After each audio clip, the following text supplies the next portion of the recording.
We acknowledge that Western University is located on the traditional lands of the Anishinaabeg, Haudenosaunee, Lenapehoik, and Chinooktun nations on lands connected with the London Township and Sombra Treaties of 1796 and the Dish with One Spoon Covenant Wampum. With this, we respect the long-standing relationship that Indigenous nations have to this land as the original caretakers. Western values the significant historical and contemporary contributions of local and regional First Nations and all of the original peoples of Turtle Island. This land continues to be home to diverse Indigenous peoples whom we recognize as contemporary stewards of the land and vital contributors of our society. We acknowledge historical and ongoing injustices that Indigenous peoples endure in Canada, and we accept responsibility as a public institution to contribute towards revealing and correcting miseducation, as well as renewing respectful relationships with Indigenous communities through our teaching, research, and community service. Indigenous peoples have a history of military in what we now call Canada, which can be traced as far back as the War of 1812. Despite their service, they were denied benefits, lost their Indian status, and continued to have their land taken from them upon returning from war. We acknowledge these significant contributions for more than 8,000 Indigenous veterans that have served and the more than 2,500 that serve today. Colonialism is not a distant event. It is an ongoing structure embedded in every social institution, including universities. This acknowledgement is only one contribution of our own reconciliation, for what we do to and on these lands is far more imperative.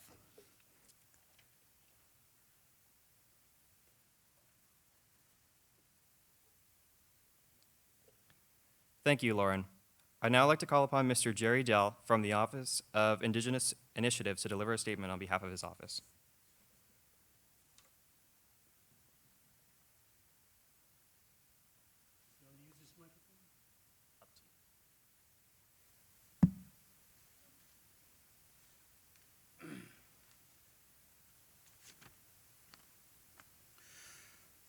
I want to explore the poem John McCrae, particularly the poem's title.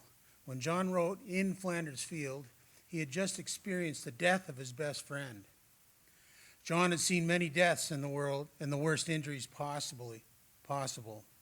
These three words are addressed to us people, all in the future. Therefore, this work can be considered prophetic. I don't mean in some supernatural way, just that he was a prophetic writer like many are. If you respond by saying, lest I forget, after I say one phrase, and war is rape, lest I forget. Truth is vanquished because war is propaganda, lest I forget. War is starving to death and living life while emaciated, lest I forget. War will separate friends, families, and loved ones and destroy entire neighborhoods, lest I forget. War reinforces racial hatred tenfold, lest I forget. War reinforces binary gender, promotes hatred and the non-binary community, lest I forget. War hates the environment, lest I forget. War enhances criminal authority and its strength, lest I forget. In wars, revenge is a motivator, lest I forget. War hates education and the educated, lest I forget.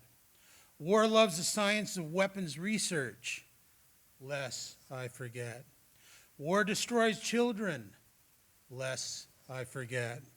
War destroys the childhood of those children that live mostly through sexual atrocities, lest I forget.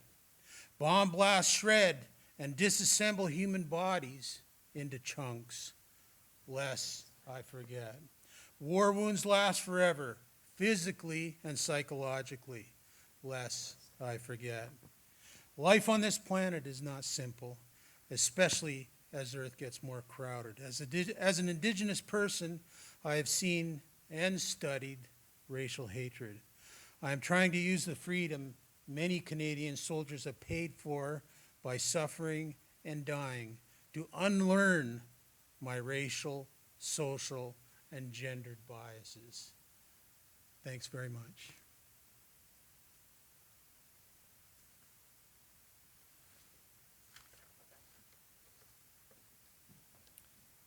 Thank you, Mr. Dell. I'd now like to call upon Dr. Alan Shepard, the President and Vice Chancellor of Western University, to deliver opening remarks on behalf of Western administration.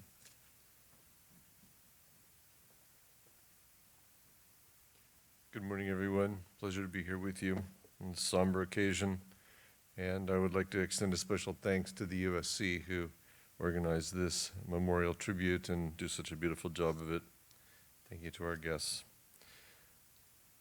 We gather on this day to honor the brave men and women who have given their lives to preserve the rights and freedoms that we enjoy as Canadians, and to pay special tribute to members of the Western community who have served and are serving today Canada's military efforts in peacekeeping and sometimes in war.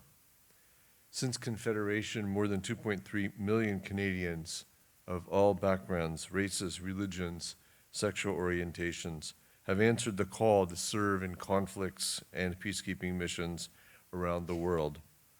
120,000 of them never came home. Their names appear on memorials erected in towns and cities from coast to coast. We must never forget that each name represents a son, a daughter, a parent, a spouse, a sibling, a friend. On occasions such as these, it's our obligation to look to the past, and so we should. But remembrance is not solely an act of commemoration. It's also a call to action.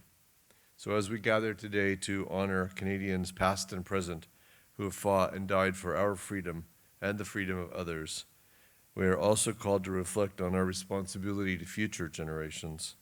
In a world where conflict continues to rage, and you can just picture that in your head, and authoritarianism and intolerance are again on the rise, we must do all the necessary work to root out hate, to defend our values, and to uphold human rights here in Canada and around the world. Freedom, peace, and democracy, they require vigilance. We must not forget, but neither can we be complacent.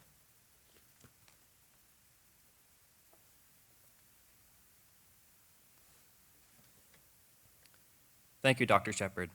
I'd now like to call upon Ethan Gardner, the President and Chief Executive Officer of the University Students' Council at Western University, to deliver a speech on behalf of all undergraduate students.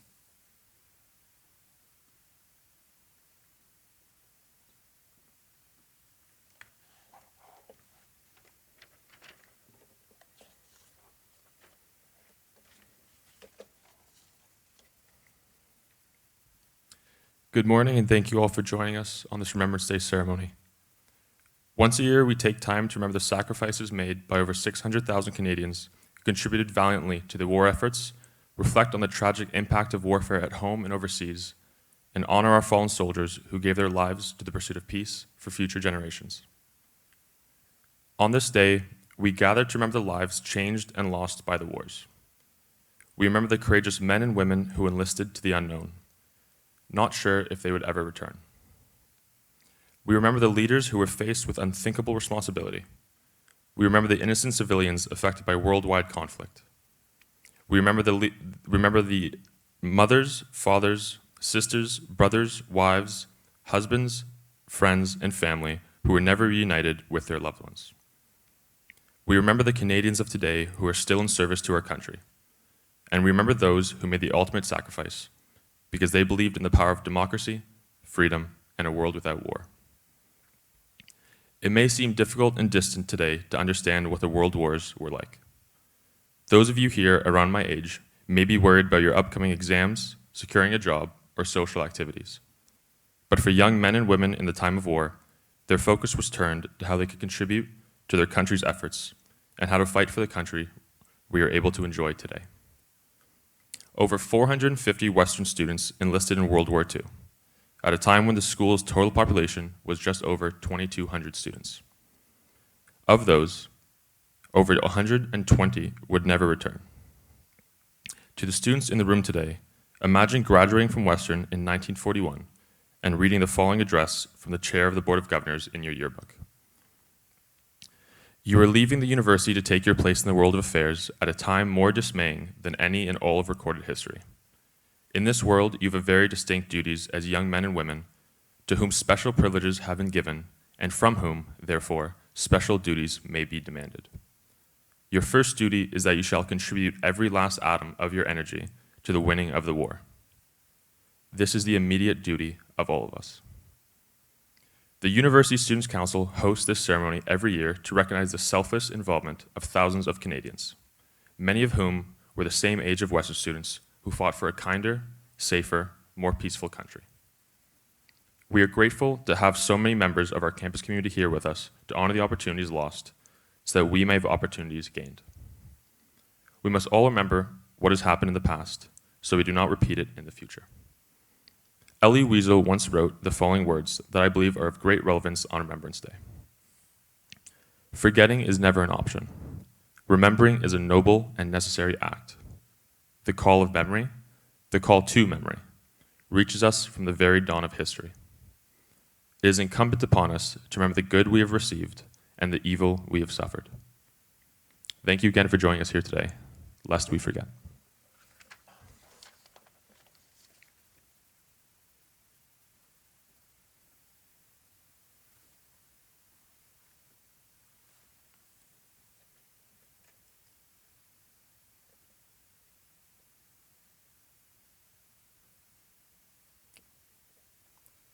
Thank you, Ethan.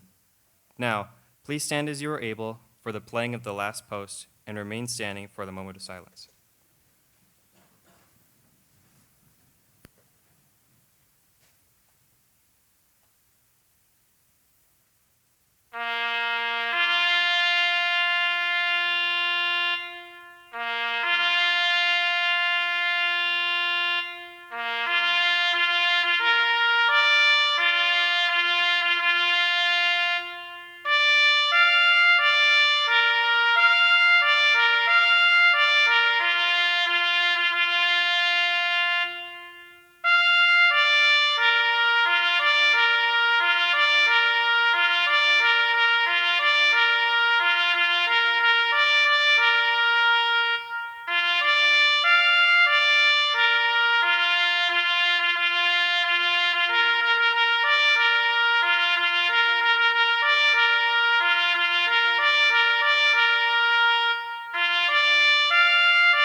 they shall not grow old, as we that are left grow old.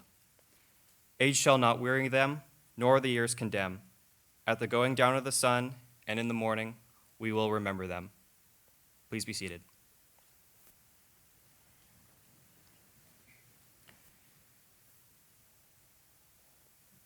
I'd now like to call upon Ethan Bisworm, the USC's Vice President, Governance and Finance, to deliver In Flanders Fields by Lieutenant Colonel John McCrae.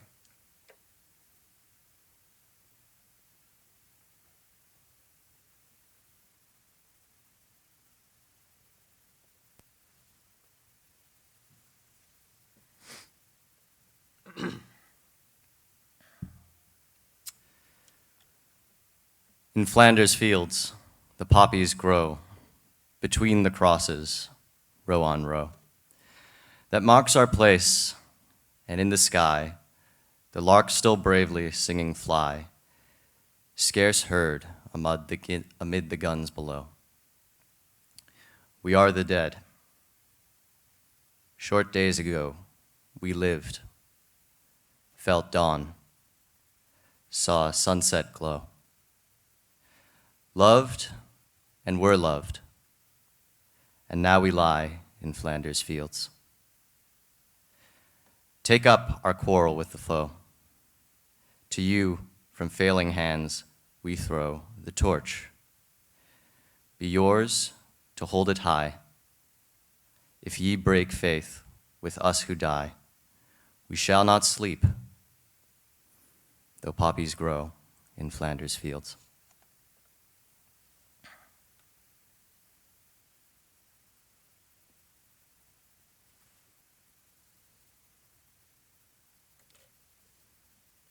Thank you, Ethan. I'd now like to ask Professor Jonathan Vance from the History Department here at Western to deliver a speech on the Faces of Remembrance.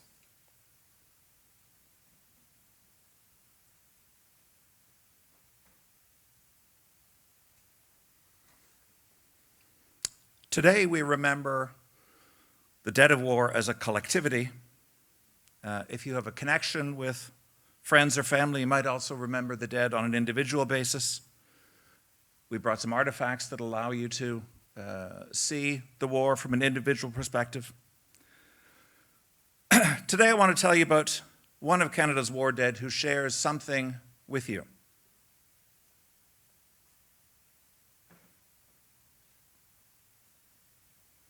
This is Giovanni John De Lucia. He was born near Ortona, Italy in 1931 and emigrated to Canada with his family in 1926.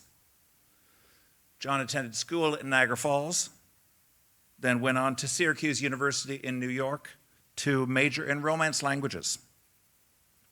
After graduating, he spent another year working in New York State before returning to Canada in 1940 to take a position as an accountant with a dairy in Niagara Falls. The Second World War would change his course. In May 1942, John joined the Royal Canadian Air Force with the intention of becoming a radio mechanic. But he was fluent in English, Italian, Spanish, and French, language skills that could not be wasted in a technical trade.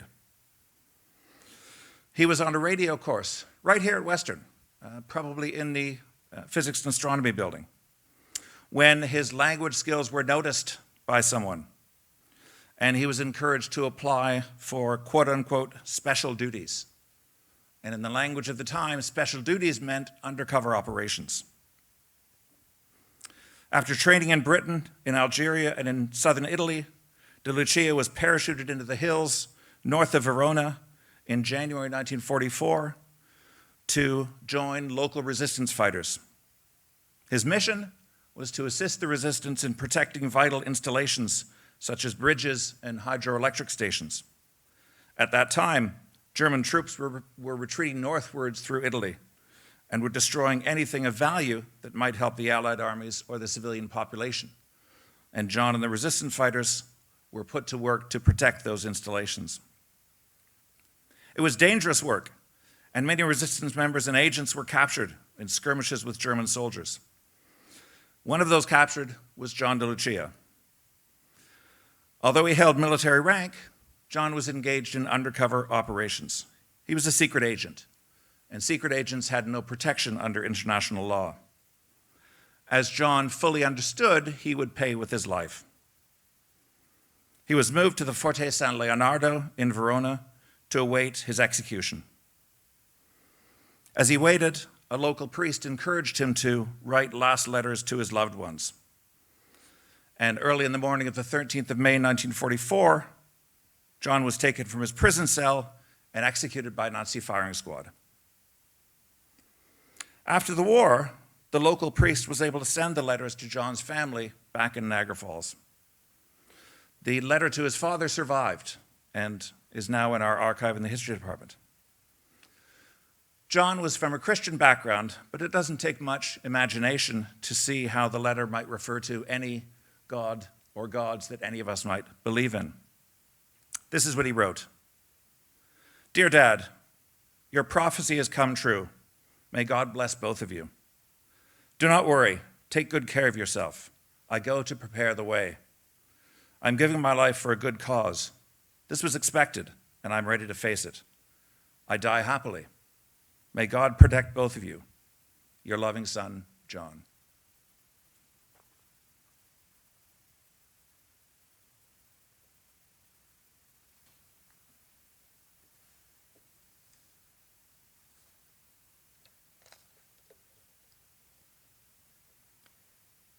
Thank you, Professor Vance.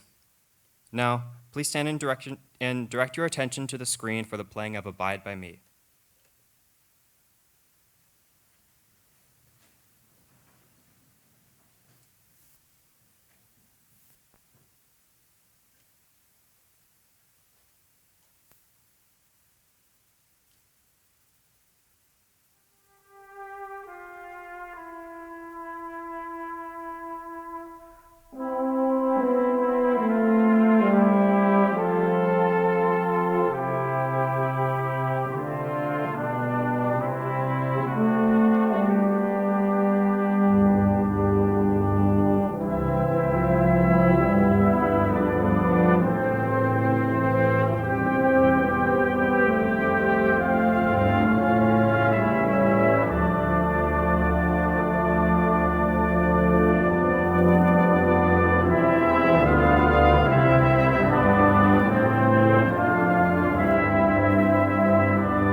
Please be seated. Thank you. Next, I'd like to ask Petty Officer Second Class Emily Melendez Rodriguez, a 16-year member of the Canadian Armed Forces serving with His Majesty's Canadian Ship Prevost in London, whom, in her civilian life, also works as Associate University Legal Counsel here at Western, to deliver a speech on why we serve in the Canadian Armed Forces and what does it mean.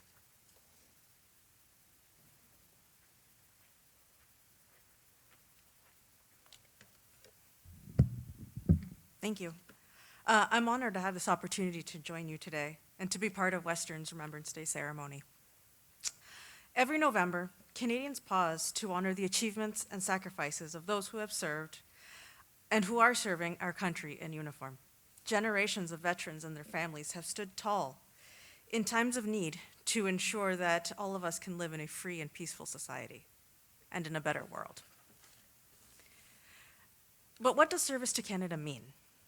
Being able to live in a free country like Canada can mean training with our allies abroad so they can keep their people safe, or joining peacekeeping missions when tensions are high. Other times, it can mean helping out at home when there's a natural disaster or where there's an emergency, whether it's a flood, a forest fire, or a pandemic. Or giving up evenings and weekends and summers to complete training in order to hone your skills. It can mean missing birthdays, anniversaries, graduations, or just the mundane antics of everyday life. And sometimes, it can mean going to war to defend what we hold dear. Members of the Canadian Armed Forces serve in various capacities, in various places around the world, and for varying periods of times, but all do so with one motivation: to protect Canada, to defend Canadian values, and to try to make the world a better place. We do this also by gathering every year and recognizing how service has changed over the years, and by recognizing the various veterans of all sorts. Every November 11th, we gather to remember. Traditionally, we think of those who have served in the world wars, but not necessarily of those who have served in Korea, for those who have served in peacekeeping missions. And in our lifetimes, members of the Canadian Armed Forces have also deployed to fight a war in Afghanistan, to provide disaster relief, to patrol our seas against illegal hunting or environmental damage, or more recently, to support training efforts and capacity building in Eastern Europe. Locally, military service to Canada is something that has strong roots at Western. According to a Western News article from 2012, Western's earliest contribution was during World War I, where Canadians went to war over a century in one of three ways. They volunteered in their military unit of choice. They participated in training contingents established on campus, and mostly faculty also contributed to vitally needed research and development for the war effort. The first Western students to don uniforms were in 1900, when 4 went to South Africa as soldiers in the Boer War. This was later followed by a contribution of 450 undergraduate students to the First World War, along with a 400-bed medical unit that bravely served in England and France. This medical unit was largely composed of Western medical faculty and students, along with staff from local hospitals. Caring for more than 30,000 patients, this was Western's single largest contribution to the First World War.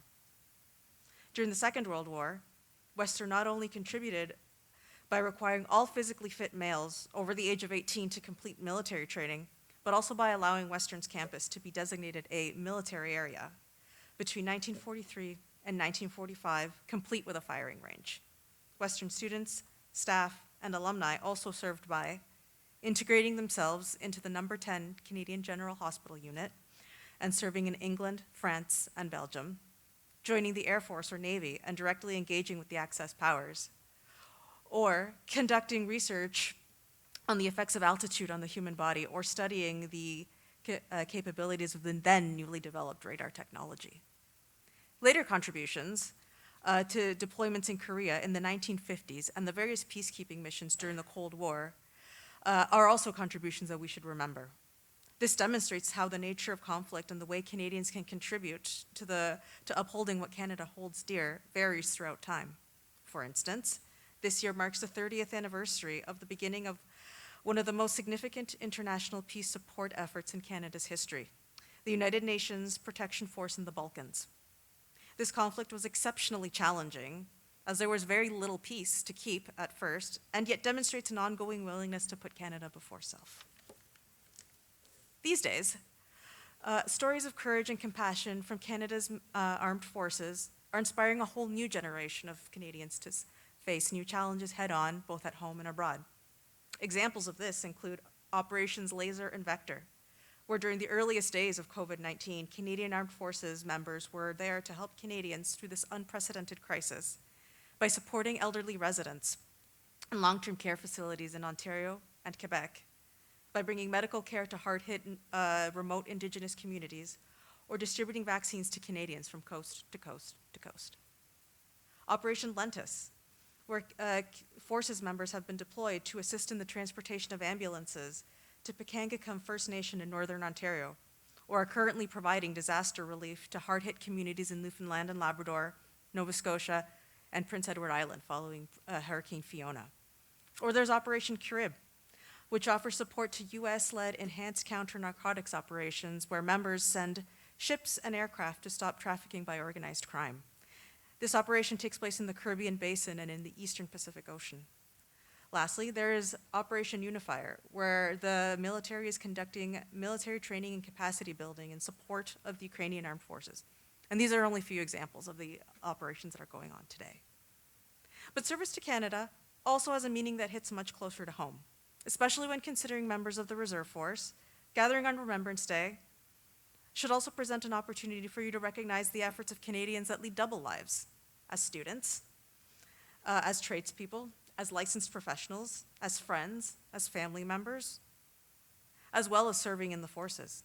These people dedicate several evenings, weekends, and months to conduct training exercise, and to complete their ongoing skills and make sure that they are ready to serve when the moment calls. On a personal note, serving in the forces has not only given me an opportunity to become part of a tradition of excellence and service, but it's also given me a unique way to give back to Canada. My family and I came to Canada when I was very young, from a country trapped in the ravages of a civil war.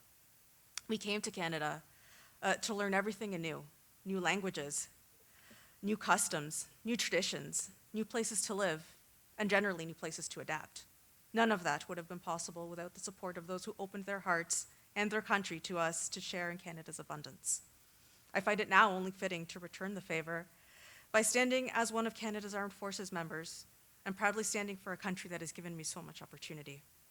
Remembering conflict and trauma can be difficult and can cause internal conflict for those who have experienced it, but remember and expressing gratitude for the ability to live in such a free country is invaluable. If you know a member of the forces, whether past or present, thank them. Thank them for their dedication, for the hours, the days, the months, and the years spent away from their families, their friends, and their support systems. Thank them for their ability to be both students and members, leaders and followers, but most especially, thank them for their love of Canada. Though no member of the Canadian Armed Forces ever wants to see or live through the horrors of armed conflict, a recognition of their service always means so much. And so, I leave you with an excerpt from the poem, "The Man We Never Knew" by Dawn Crawford. Yes, there is a voice that begs us listen, and lo, the text is plain. We have paid the price of freedom, let it not have been in vain. And I leave you finally with this, and it's just a reminder to listen to the stories, to ask the questions, to understand the sacrifices of those you know who have served. And together, we can continue to honor them with these three resounding words, lest we forget. Thank you.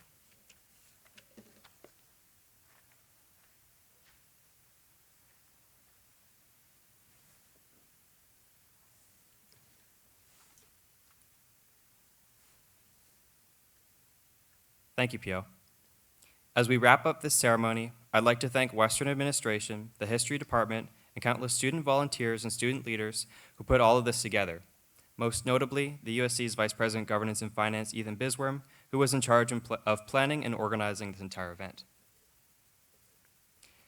I'd also like to thank all the Canadian Armed Forces members, both past and present, who are here with us today, both in person and online. We thank you for your service, and we appreciate all that you do for this country. Words cannot begin to describe my own personal admiration and thanks for these brave individuals who paid the ultimate sacrifice. Truly, nothing makes me more proud than being able to carry on their legacy in the Canadian Armed Forces. As this ceremony comes to a conclusion, I'd like you all to continue to keep in your thoughts the brave soldiers, sailors, and aviators who gave their lives defending this nation that we call home. Not just today, but every day. We will remember them. Thank you.